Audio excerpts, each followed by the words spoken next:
makan lah ulat. Oh, ini rezeki hang. Tu dia tuan-tuan Nabi Ayub. Kita baru suspek dengi duduk dalam gelabua, baru suspek. Tak apalah, tu ikhtiar kita. Nabi Ayub sabar dia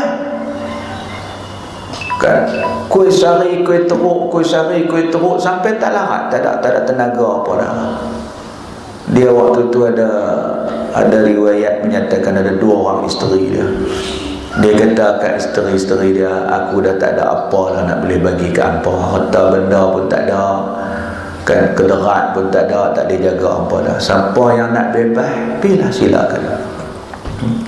Duk lama hak muda pi tinggal dia, hak tu duk tunggu tu.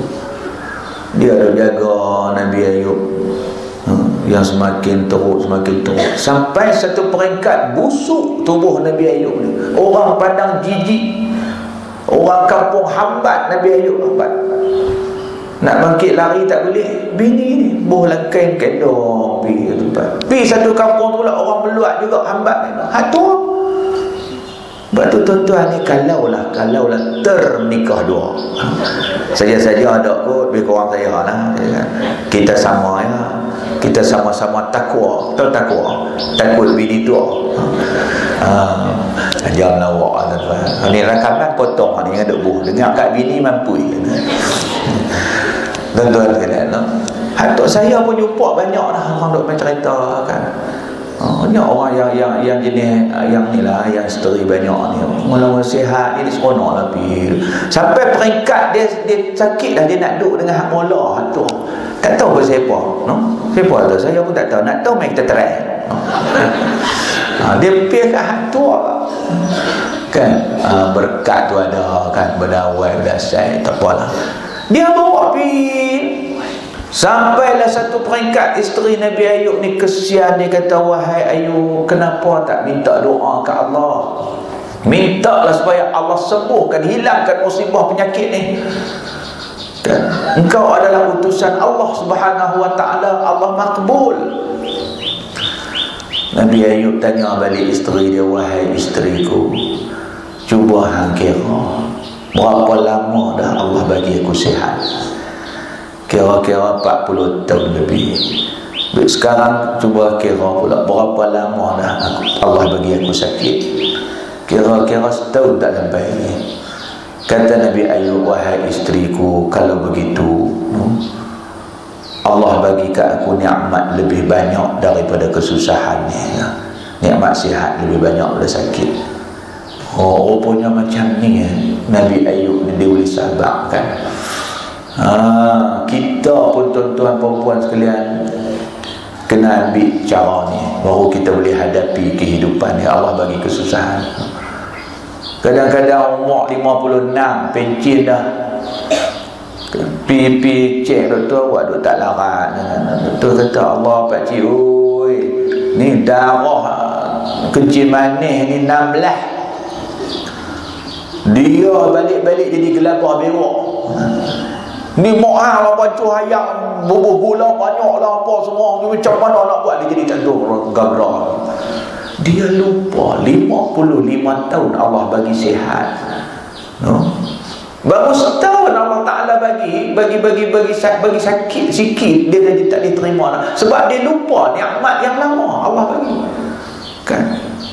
Kita bila ingat balik begitu, kita ada kekuatan. Dan sakit ni nak pergi ke mana kan, semua kan terima. Jadi nak bagi kekuatan sabar kepada kita, kita buat macam Nabi Ayub kan. Tuhan duk bagi hujan sampai boh dia pun mai kemarau 3 bulan dia jadi huru-hara dah. Pasal apa? Pasal kita tak nampak kan. Kemudian Nabi Ayub tak doa. Lama-lama bini dia duk suruh doa juga, dia pun doa lah. Kata Nabi Ayub alaihissalam, ya Allah, ya Tuhanku, Engkau ambil harta bendaku, aku redha ya Allah, kerana dia adalah milikmu ya Allah. Engkau ambil anak-anakku juga, aku reda dan redha kerana dia adalah pinjamanmu yang kamu bagi pinjam padaku ya Allah. Engkau ambil kesihatanku juga, aku redha kerana dia adalah anugerahmu. Aku pohon kepadamu ya Allah, jangan engkau ambil dua perkara aja daripada aku. Nak ambil hak lain ambil. Yang pertama, jangan engkau ambil lidahku. Yang kedua, jangan engkau ambil hatiku. Jika engkau mengambil lidahku, aku tak dapat menyebutmu lagi ya Allah. Jika engkau ambil hatiku, aku tak dapat mengingatimu lagi ya Allah. Tu dia. Habis semua Allah ambil, tak apa. Tapi jangan ambil lidah. Kalau ambil lidah tak boleh sebut Allah Ta'ala. Hati tak boleh mengingati Allah kalau Allah ambil. Nampak tak? Nabi Ayub. Sebab apa? Dua panca indera ni, lidah dan hati ni, anggota tubuh kita ni, inilah dia yang nak mendekatkan kita dengan Allah. Dia sentiasa menyebut Allah, hati sentiasa mengingat Allah. Bila kena sesuatu dia semakin dekat dengan Allah, dekat dengan Allah, dekat. Akhirnya apa jadi tuan-tuan? Allah kembalikan balik kesihatan dia. Allah angkat musibah sakit dia, ganti dengan sihat, lebih sihat daripada dulu. Allah ganti balik musibah harta dia yang musnah tu lebih banyak daripada yang Allah ambil. Allah ganti balik.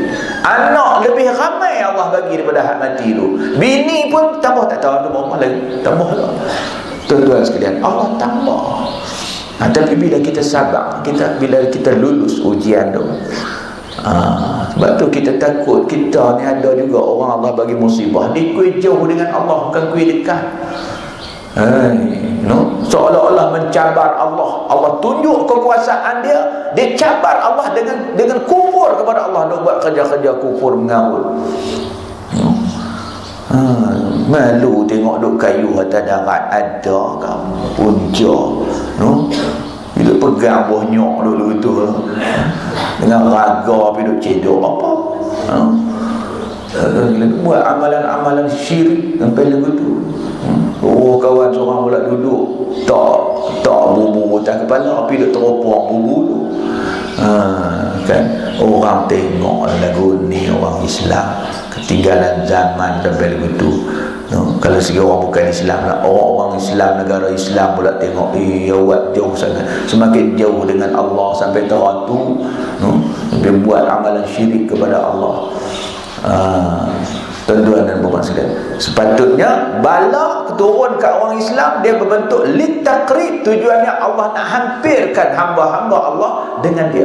Mungkin kita jauh selama ni dengan nikmat Allah bagi kita, saya kata tadi, jauh daripada nak faham agama dia, jauh dengan masjid kan?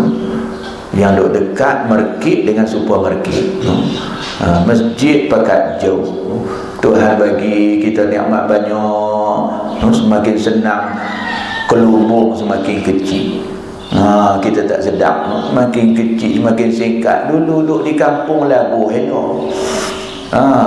Lah senang sikit, duk pekan sikit dia kuih kecil, baju kuih ketat. Kita semakin jauh dengan Allah, kita lupa Allah bagikan untuk kita dekatkan balik kita dengan Allah Subhanahu wa ta'ala. Satu. Yang kedua, bala litakdib. Allah bagi bala dengan tujuan Allah nak didik. Nak didik kan, mendidik balik kita kan, yang selama ni dah terpesong. Kita nampak balik kebesaran Allah, mai balik takut kita dengan Allah Subhanahu wa ta'ala. Bila kita tengok musibah yang berlaku, yang menimpa kita, yang kita rasa, kita nampak hebat kekuasaan Allah. Macam contohnya, macam apa nama pesawat yang hilang ni, MH370 ni kan, Boeing 777 ni bukan kapal terbang yang leke, yang paling atas canggih lah mana. Dia ada 2 enjin, tapi dia lebih hebat kemampuan dia daripada kapal terbang lama yang ada 4 enjin. Kan? Dia bila 1 enjin saja jalan, boleh jalan lah 3 jam, 4 jam kan. Kalau dua-dua tak jalan pun dia boleh turun dengan selamat. Cara dia buat bentuk dia pun, dia boleh turun dalam keadaan tak toyuh hayam pun semua, walaupun tak ada enjin. Tuan-tuan, melainkan kalau dia meletup tu tak payah. Kalau tak meletup, dia ada cara dia boleh turun kan, dengan radar satelit yang begitu canggih, tiba-tiba loop dia boleh hilang. Tapi yang ni pun ada cerita lah, ada tak apalah, kita tunggulah perkembangan yang seterusnya kan. Tapi dia nampaknya dia berat kepada rampasan, sabotaj ataupun apa. Mudah-mudahan dia pun selamat. Kita dengar hak tu lega sikit lah. Lega pasal penumpang tu selamat daripada terampas jatuh. Tapi nasib lepas ni tak tahulah. Tuan-tuan sekalian, katanya sampai pukul 8.30 pagi tu boleh berkomunikasi lagi. Tapi apa cerita sebenarnya kita tunggulah, tuan-tuan sekalian. Kita tengok bagaimana kecanggihan manusia. Ilmu manusia tak boleh mengatasi ilmu Allah Subhanahu wa taala. Wa ma utitum minal ilmi illa qalil. Tidak aku bagi kepada kamu ilmu melainkan sikit. Jadi kita tengok ni kan, kita terdidik balik. Aku pandai terang mana pun tak boleh melawan Allah Ta'ala. Tuan-tuan, kita tengok hari ni waktu Tuhan duk bagi bala banyak ni, manusia ditunjuk dia lebih pandai daripada Allah. Dia lebih pandai pada Allah, dia lebih pandai pada Rasulullah, dia lebih pandai daripada ulama-ulama warasatul anbiya.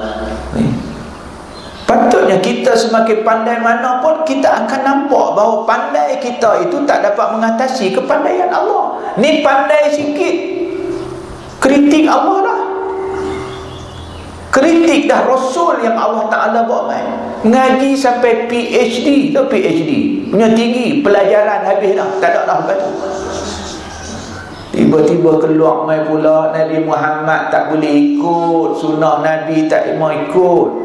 Ulama-ulama Imam Syafi'i, Hanafi, Imam Malik, Imam Ahmad Ibn Hanbal, semua mereka ni, siapa yang mengiktiraf mereka ni, dia pertikai yang tu pula. Ni manusia zaman dah, bila dia kuih berilmu, dia nampak dia hebat. Dia kuih main balik dah. Qasim Ahmad ni ingat kot mati bila dia nak pegang Quran saja, tak mau pakai sunnah kan. Saya nak tanya satu, Quran mana nak pakai? Quran satu tu lah, baik buat main Quran tu, yang kata dia nak pegang hak tu saja kan? Tak mau dengan yang lain. Baca ayat dalam Quran, apa Allah kata? Wa ma Muhammadun illa rasul. Tidaklah Muhammad itu melainkan rasul. Quran mengiktiraf Nabi Muhammad. Kalau pegang Quran, kena ikut Nabi Muhammad. Banyak lagi ayat. Laqad kana lakum fi rasulillahi uswatun hasanah. Sesungguhnya bagi kamu pada diri Rasulullah itu ikutan yang elok kan. Quran suruh ikut Nabi, macam mana kata pegang Quran tak mau ikut sunnah, tak mau sunnah. Ada lagi ayat, qul in kuntum tuhibbunallaha fattabi'uni yuhibbukumullah. Ayat ni masa zaman orang Melayu jahiliah dulu, dia buat ayat pengasih. Dia berkenan kat orang tu, pergi dalam kampung cari orang pandai ubat, jumpa lah bomo kepiah logam. Dia pun kata hang baca ayat ni, qul in kuntum tuhibbunallah fattabi'uni. Masa kata fattabi'uni itu sebut nama munah-munah lah, kan, mengarut betul. Ayat ni Allah kata, qul, kata olehmu wahai Muhammad kepada manusia, in kuntum tuhibbunallah, jika kamu kasihkan Allah, fattabi'uni, maka hendaklah kamu ikut aku, ikut Nabi, yuhibbukumullah, nescaya kamu dikasihi oleh Allah. Quran suruh ikut Nabi, macam mana kata pegang Quran tak mau ikut sunnah? Senang tuan-tuan jawab satu lagi kan. Dalam Quran Allah kata aqimis solah, diri olehmu akan sembahyang. Tuhan sebut lagu tu aja. Allah tak, Quran tak cerita bila nak sembahyang, berapa waktu sehari semalam, berapa rakaat, tak ada. Saya teringin juga tengok orang anti hadis ni sembahyang. Kalau dia kata nak pegang Quran saja, dia kena sembahyang diri macam sembahyang mayat. Sebab Quran kata aqimus salah, diri sembahyang, diri kan. Yang rokok, yang sujud 5 kali sehari ini Nabi. Rasulullah kata sallu kama ra'aitumuni usalli, sembahyanglah kamu sebagaimana kamu tengok aku sembahyang. Puak-puak ni tengok kalau sembahyang dia rokok mau pergi tendang ke belakang. Kata nak pegang Quran saja. Yang rokok sujud ni Nabi. Waktu Rasulullah terima perintah sembahyang 5 waktu, kan dalam Isra' Mi'raj tahun 50-35 turun mai. Duk pagi tu Jibril alaihi salam turun, diutuskan oleh Allah, ajak Nabi sembahyang. Riwayat menyatakan dia mula pada sembahyang Zuhur. Nabi sembahyang dengan Jibril Zuhur, Asar, Maghrib, Isya, Subuh. Lepas tu baru Jibril naik balik, ajak nak sembahyang lagu mana. Lepas tu Nabi kata sembahyanglah kamu sebagaimana kamu tengok aku sembahyang. Jadi kita sembahyanglah sembahyang Nabi. Quran sebut ringkas aqimis salah, diri olehmu akan sembahyang, suruh sembahyang je. Sebab tu Allah hantar utusan dia Rasul. Allah kata uswatun hasanah. Ni contoh apa? Contoh apa yang ditunjuk oleh Al-Quran yang kita nak kena buat. Nabi Muhammad. Waktu orang tanya Sayyidatina Aisyah radhiyallahu anha, wahai Aisyah, bagaimana akhlak Nabi? Aisyah kata kana khuluquhul Quran, akhlak Nabi ialah Al-Quran. Tuan-tuan jangan duk terpedaya, ni orang cerdik lah, nampak bila dia cerdik ni nampak dia orang ni semua tak erti. Sedangkan Allah kata wa ma utitu minal ilmi illa qalil, aku tak bagi ilmu kepada kamu melainkan sedikit. Tuan-tuan sekalian, jadi kita kena dapat takdib daripada musibah apa pun yang Allah Ta'ala timpa kepada kita. Kita terdidik balik. Satu lagi dinamakan bala lit ta'zib. Bala itu diturunkan dengan tujuan Allah nak azab, tapi yang ni Allah tak bagi kepada orang mukmin, Allah bagi kepada orang-orang yang kufur kepada dia. Fir'aun, Qarun, apa yang Allah binasakan, itu dinamakan ta'zib. Ta'zib itu azab. Allah turun dengan tujuan Allah nak mengazab hamba dia, kan? Orang mukmin Allah tak bagi yang ni, Allah bagi bala dalam tujuan dia Allah nak dekatkan dan nak didik. Kita kena faham tu. Sebab tu tuan-tuan tengok Fir'aun tenggelam dalam laut, kan? Nabi yang kita cerita tadi, Nabi Yunus pun tenggelam dalam laut. Dua-dua tenggelam dalam laut, kan? Sama, tapi tak serupa. Sama pasal duduk dalam laut dua-dua. Nabi Yunus Allah tenggelamkan sebab Allah nak dekatkan dia dengan Allah. Nabi pula Fir'aun Allah tenggelamkan dia sebab Allah nak azabkan dia. Mampus sampai ke sudah waktu dia laut terbelah, kan? Lain. Jadi ini ada perbezaan apa yang Allah timpa kepada kita, baik belaka. Allah nak angkat darjat. Nabi SAW menyatakan orang mukmin, orang yang Allah sayang, yang Allah kasih, dia akan diberi ujian. Itu tanda Allah kasih. Sebab dengan ujian tu dia boleh sabar, dia boleh naik tahap keimanan dia kepada Allah Subhanahu wa ta'ala.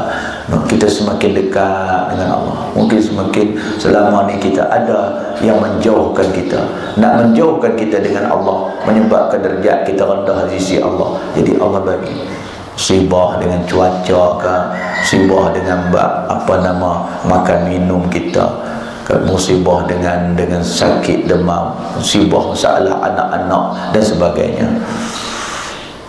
Ada satu hadis menceritakan berlaku satu persoalan kepada Nabi SAW. Saya tak ingat riwayatnya. Seorang sahabat mai mengadu kat Nabi. Dia kata, ya Rasulullah, pasal apa kami orang mukmin selalu Allah bagi ujian dengan kesusahan, Allah timpakan kesusahan. Susah bab makan minum rezeki, susah bab kesihatan, susah bab bala. Sedangkan kadang-kadang kita tengok orang yang tak beriman, Allah tak bagi musibah. Cuba tuan-tuan tengok Fir'aun melingkan hak musibah besar yang Allah nak azab dia tu. Sebelum tu Allah tak pernah bagi kesusahan kat dia. Yang kata Fir'aun ni Panadol pun dia tak pernah telan. Dia tak pernah pening kepala. Tak pernah sakit, sihat kan. Tapi kami orang yang beriman, yang percaya dengan Allah, yang percaya dengan Nabi ni, macam-macam susah. Sepatutnya ya Rasulullah, kamilah yang Allah bagi senang. Kami beriman, Allah tak bagi musibah susah payah kat orang yang tak beriman. Nolah Allah Ta'ala bagi kesusahan. Tunggu juga kan. Tuan-tuan pun kadang-kadang fikir tu juga, awak aku dulu masa semayang dok mengaji dok, masa dulu atok karaoke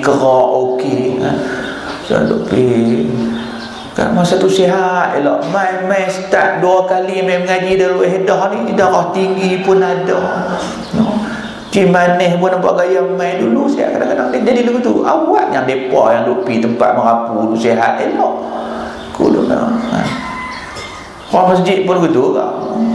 Dulu masa duk beratok kedai ikok sihat elok, lah duk beratok ambil semayang masjid dia main gout lah apa lah ibat. Lebih kurang begitulah. Lalu Nabi SAW jawab kepada mereka, kata Rasulullah, ada di kalangan orang-orang mukmin Allah dah tulis dah di Lauh Mahfuz sana maqam kedudukan dia tinggi di sisi Allah. Ini kita semua ni nampak yang ada di kalangan kita yang Allah tulis dah, dia ni orang yang tinggi derajat kehambaan dia di sisi Allah. Tapi bila tengok ke amal ibadat dia, tak cukup nak bawa dia ke tempat yang Allah tetapkan, tak cukup. Nak cukup macam mana mayang waktu pun bergagah, lohong kerana asap mau semayang. Kadang-kadang pakai ayat semayang tu, dan semayang tu lah semayang lohong, semayang tu lah semayang asap. Pasal apa? Pasal duk tunggu gambar ini ustaz nak pergi habis. Kalau berhenti semayang, saya pergi sambung lain, tak faham. Tuan-tuan sekalian, bila nak tanya awak mau semayang akhir waktu, apa tahu layak mahal orang jimat ayak. Kan? Ustazah kata tak baik semayang akhir waktu, hang cermat sikit dia tak kena dia. Lohok saja akhir, hang tahu tak, asal awal waktu dia kapok dulu. Tak, semayang sunat tak ada. Tak ada. Aku kata nak bangkit malam semayang tak ada. Bangkit kencing lalu semayang dah. Puasa sunat hak wajib pun gagah. Jadi tak cukup. Amal ibadat kita tak cukup. Tapi kita ni Allah tulis dah, dia ni tinggi derajat di sisi Allah di Lauh Mahfuz. Macam mana Allah nak sampaikan dia di situ? Allah bagi musibah kat dia. Dia sabar dengan musibah kesusahan tu, yang itulah yang mengangkat dia sampai ke tempat yang di Rasulullah cerita tu. Sebab tu orang mukmin, kita jangan mengeluh, menyusah bila kita Allah timpakan pada kita apa-apa kesusahan. Mungkin Allah nak angkat kita melalui kesusahan tu. Anak-anak kadang-kadang kita lagi mengaji elok dah kok tu kok ni, tak tahu dia jadi tak elok juga seorang ni. Kita ingat